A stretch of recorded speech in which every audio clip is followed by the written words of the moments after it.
मीरपुर ख़ास मां अव्हांखे अपडेट कंदालू। रिपोर्ट कर रहियो आहे शहबाज़ अली लगारी। ऐवान सहाफ़त मीरपुर ख़ास में हिंगोरनो वासी मिर्ज़ा ख़ान शर, लखड़नो शर, पेशमा मौलवी हुजूर बख्श शर,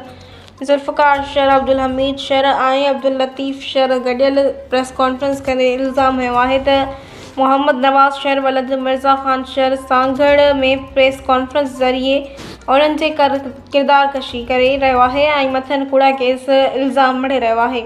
मिर्ज़ा ख़ान शर जो चवणु हो त हिन पंहिंजे पुटु मोहम्मद नवाज़ शर खे साल 2023 में घरां बेदख़ल करे छॾियो हो, छाकाणि त हू चोरियुनि, कुदनि कमनि ऐं पाड़े समेत फैमिली जे माण्हुनि खे तंग करण में मुलविस हो। हिन इल्ज़ाम हयो त Mohammad Nawaz sir social media ते कूड़ियूं साज़िशूं हणी ख़ैर बदनाम करण जी कोशिश करे रहियो आहे। पेश इमाम मौलवी हुजूर बख्श शर चयो त हू पाड़े जी मस्जिद जो इमाम आहे ऐं मोहम्मद नवाज़ शर संदसि सालो बि आहे, पर हू बिरादरीअ जे ख़ुदा बख्श उर्फ़ ख़ुदू शर जी चुर्च ते पाण संदसि पुटनि, भाइटनि ऐं ॻोठाणनि ख़िलाफ़ कूड़ा इल्ज़ाम हणी रहियो आहे। हुजूर बख्श शर जो चवणु हो त मोहम्मद नवाज़ शर संदसि ऐं संदसि पुटनि ते 1 लख रुपया वठण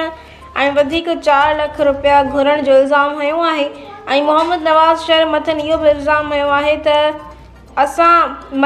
असां मां संदसि घरवारी खे बि जानी ख़तरो आहे, जेको सरासर कूड़ो इल्ज़ाम आहे, छो त संदन मोहम्मद नवाज़ शर या संदसि घरवारी या